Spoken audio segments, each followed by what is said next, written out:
Welcome to Democracy Now!, democracynow.org, the War and Peace Report. I'm Nermeen Sheikh. Amy Goodman is off today. The United States has finally hit the Biden administration's goal of administering COVID-19 vaccines to 70% of U.S. adults, 1 month later than it had hoped. The milestone came as the U.S. reported more than 135,000 new cases, the highest number of daily infections since February. On Monday, Louisiana Governor John Bel Edwards reimposed a statewide mask mandate as his state set a record for new infections and hospitals became overwhelmed with COVID patients. We're the worst in the country in terms of this COVID surge, and that is because of the Delta variant, which is a game changer, and the fact that, quite frankly, not enough people have been vaccinated here in Louisiana. On Monday, county officials across the San Francisco Bay Area ordered new mask mandates indoors, even for vaccinated people, joining Los Angeles, which reimposed similar measures last month. Here in New York, Mayor Bill de Blasio urged unvaccinated people to wear masks indoors, but stopped short of ordering a new mandate. Meanwhile, Governor Andrew Cuomo said tens of thousands of New York transit workers must show proof of vaccination or face weekly testing. At the White House, Jeff Zients, the White House Coronavirus Response Coordinator, said Monday similar rules will apply to some 4 million federal workers. Any federal employee who does not attest or is not vaccinated will be required to mask no matter where they work, get tested once or twice a week, socially distance, and generally will not be allowed to travel for work. The United States and the United Kingdom have accused the Afghan Taliban of massacring civilians as they captured a town in Kandahar province near the Pakistan border. The US and UK embassies in Kabul both tweeted Monday that dozens of civilians were slaughtered in Spin Boldak in revenge killings that could constitute, quote, war crimes. The statements came as the US stepped up airstrikes aimed at slowing a rapid advance by the Taliban in several Afghan provincial capitals. Meanwhile, Secretary of State Tony Blinken said Monday the U.S. would offer refugee status to Afghans who worked for U.S.-funded projects and NGOs in Afghanistan. The State Department said Operation Allies Refuge could resettle as many as 50,000 people. Immigrant justice groups are suing the Biden administration over its use of Title 42, a Trump-era policy that allows for the expedited deportations of asylum seekers arriving at the U.S.-Mexico border, citing so-called public health concerns during the pandemic. The Biden administration says it will continue enforcing the policy, which could bar entry to hundreds of thousands of asylum seekers. Human Rights Watch says over 600,000 asylum seekers have been expelled from the U.S. under Title 42 since March of 2020. The lawsuit was filed by the American Civil Liberties Union, Raíces, and Oxfam, among other groups, which denounced Title 42 as cruel, illegal, and a violation of due process rights. In Texas, the Inspector General for the Department of Health and Human Services is launching an investigation into allegations of unsafe conditions at Fort Bliss, a former military base reopened by the Biden administration to detain thousands of unaccompanied migrant children. The probe comes after 2 whistleblowers last week warned about the dire and filthy conditions at the tent camp, saying children are also facing inadequate mental and health care.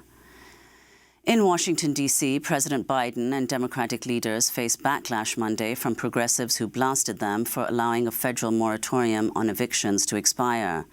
At the White House, presidential advisor Gene Sperling said a June Supreme Court ruling prevented the Centers for Disease Control from taking steps to extend the moratorium without congressional action, despite the worsening pandemic.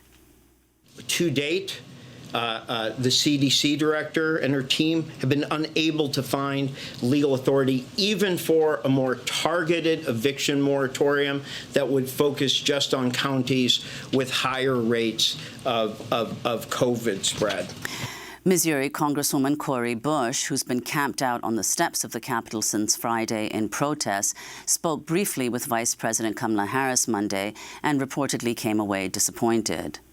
Joining the protest Monday were New York Congresswoman Alexandria Ocasio-Cortez and Vermont Independent Senator Bernie Sanders, who tweeted, quote, "It's outrageous that in the middle of a deadly pandemic, the eviction moratorium has ended. We cannot allow people to be thrown onto the streets," unquote.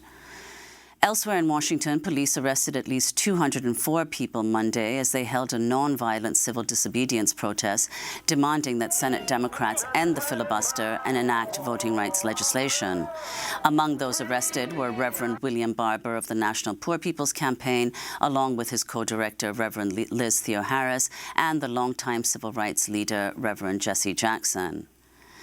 Meanwhile, a new study shows Democrats could lose control of the House next year thanks to Republican gerrymandering in the states of Georgia, Florida, North Carolina, and Texas. An analysis by the data firm Target Smart shows Republicans could win as many as 13 House seats simply by redrawing congressional districts in their favor. Republicans need just 5 seats to regain control of the House. A fourth Washington, D.C. area police officer who responded to the violent January 6th insurrection at the U.S. Capitol has died by suicide. D.C.'s Metropolitan Police Department says Officer Gunter Hashida was found dead in his home Thursday.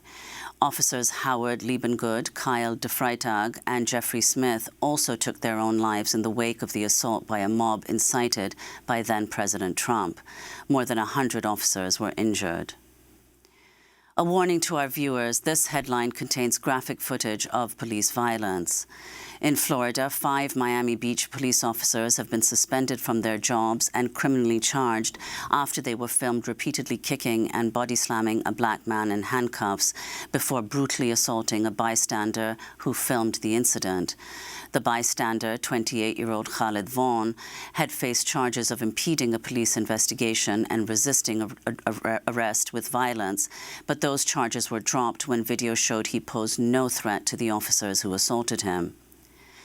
New York Governor Andrew Cuomo was questioned for 11 hours by investigators from the State Attorney General's office looking into sexual harassment allegations against him.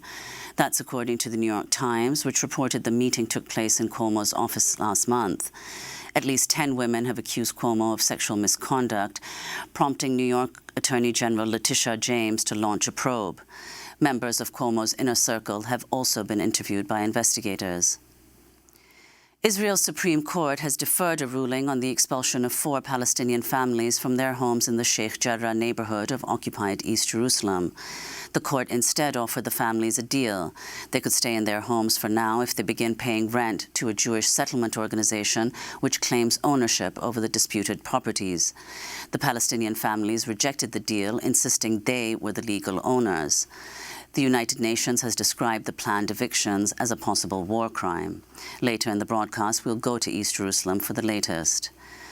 In climate news, Chinese officials say over 300 people were killed during record-shattering floods that devastated Henan province last month. That's more than triple the number previously reported. Elsewhere, the eastern Mediterranean is enduring a record heat wave, with massive wildfires continuing to spread across Turkey. Greece's Prime Minister warned Monday of the potential for rolling blackouts, with some forecasters predicting Europe could soon surpass its all-time high temperature record of 48 degrees Celsius or 118 degrees Fahrenheit. We are dealing with the worst heat wave since 1987. As you can imagine, the increased demand for electricity creates a significant burden on the system. In Minnesota, the GNU Collective is reporting at least 20 water protectors were brutally arrested over the weekend, including Indigenous lawyer and activist Tara Houska, as resistance to the Enbridge Line 3 pipeline continues. Water protectors say state and local police used tear gas, rubber-coated bullets and pepper bullets and denied medical care to those held in jail. Some were reportedly held in solitary confinement. Houska on Monday published photos of herself with bruises on her arms and several wounds from police rubber bullets. To see our interviews with Tara Houska about resistance to the Line 3 pipeline, go to democracynow.org. And in Switzerland, some 30 climate justice advocates were arrested Monday after peacefully blocking the entrances to 2 of the country's largest banks in Zurich's financial district. On Twitter, the group Collectif Break Free Suisse, which led the demonstration, said, quote, either phase out fossil fuels or faced forest fires, famines, droughts and floods. This is one of the protesters. Wir sind nicht hier, weil wir frech sind oder weil We are not here because we're stupid or have nothing else to do. We're here because we no longer know what we can do. We have fought for 2 years. And those are some of the headlines. This is Democracy Now!, democracynow.org, the War and Peace Report.